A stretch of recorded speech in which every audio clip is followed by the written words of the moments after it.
I was at basketball practice, and once practice finished up, I went into the office, checked my phone as I normally do, and all of a sudden there was 4 phone calls from home, which is awkward and not normal.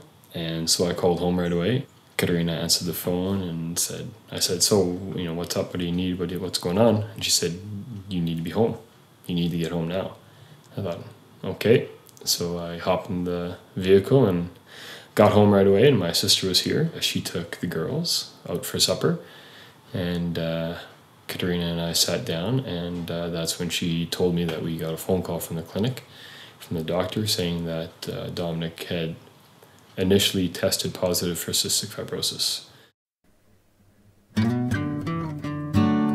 Cystic fibrosis is a problem that you're born with, where you don't clear secretions out of small tubes in the body very well. And that affects your digestive system, and it also affects the lungs, where you just have secretions that tend to hang around and aren't cleared quite as quickly, that then become infected. Cystic fibrosis is the most common inherited fatal disease affecting young Canadians. We never expected that it would affect one of our children. We later found out that Sean and I are both carriers, and that in fact 1 in every 25 Canadians is a carrier of CF, but most don't know it.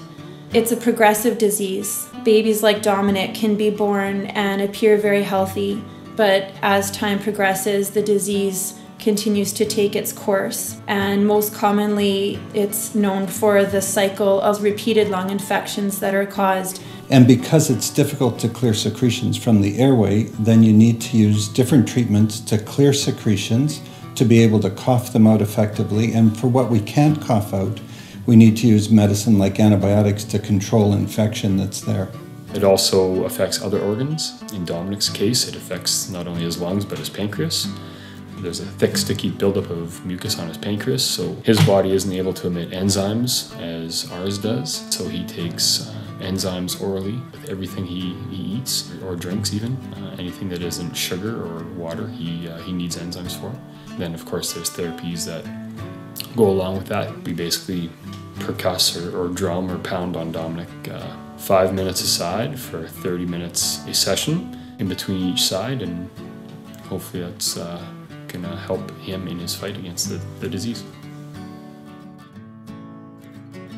Cystic Fibrosis Canada was started in 1960 by a group of concerned parents who at that time were told, your child has CF, there's nothing we can do, take them home to die. And these parents got together around a kitchen table in Brantford, Ontario, and started what was then called the Canadian Cystic Fibrosis Foundation. And they felt, because there was so little known about the disease, that the main thrust would be research into a cure or control for cystic fibrosis. And that's been the main thrust over 52 years now. I'm very proud of the organization. I think they're very careful with how the money's spent. They have a medical advisory committee that chooses projects very carefully. Actually, the researchers who discovered the gene for cystic fibrosis in 1989 was a group in Toronto.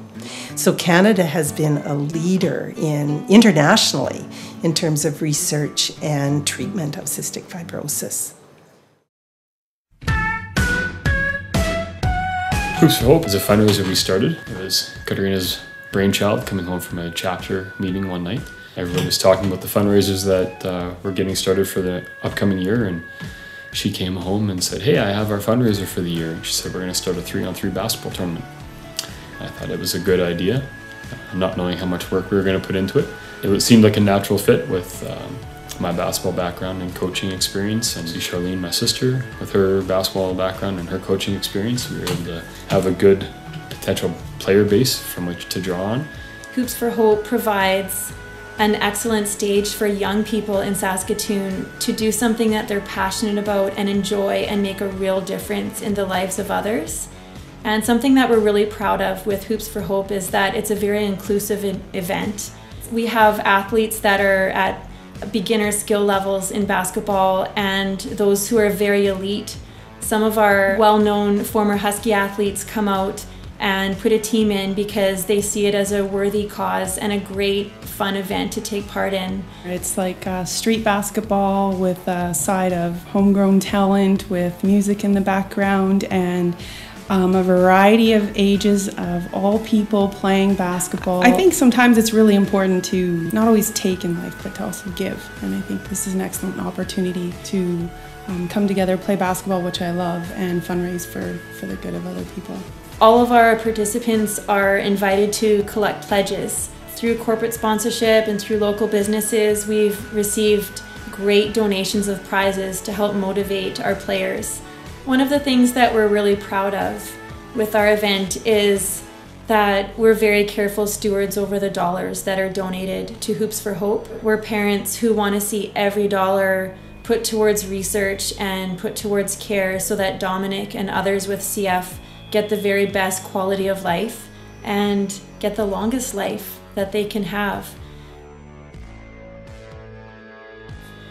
Thanks to our corporate sponsors, we're able to keep our registration fee very low so that all kids and all young people who want to participate can. Our sponsors have been a huge part of our event. The support and the contributions they make really make our event that much more involved in the community. We recognize our sponsors by way of advertisements, promotions on our website, promotions on site. We really like to establish that relationship with them. So we decided to get involved with this organization for two reasons. The first is I have a personal connection to this organization through my friend Katerina Ekvital, and also Sun Life supports initiatives that have anything to do with the health of Canadians. Since we're a company that sells health insurance, we want to get involved in health and bringing awareness to health issues in Canada. We had a little girl come to the donation table this year with a Ziploc bag with a bunch of coins in it, and it was $19.17. She had held a lemonade stand in her neighborhood and decided to donate the money to Hoops for Hope because her dad was playing on one of the men's teams and she wanted to do her part to make a difference. 40, 50 years ago, if you had a child that was diagnosed with cystic fibrosis, you were told he or she may not live to see kindergarten. Fortunately, through fundraising efforts like Hoops for Hope and others, that can change. We can have a positive effect on the lives of those that battle cystic fibrosis every day. We want to be as positive as we can and be as proactive as we can in being involved in battling this disease to not only affect the life of our son, but to positively affect the lives of those that also struggle with this disease.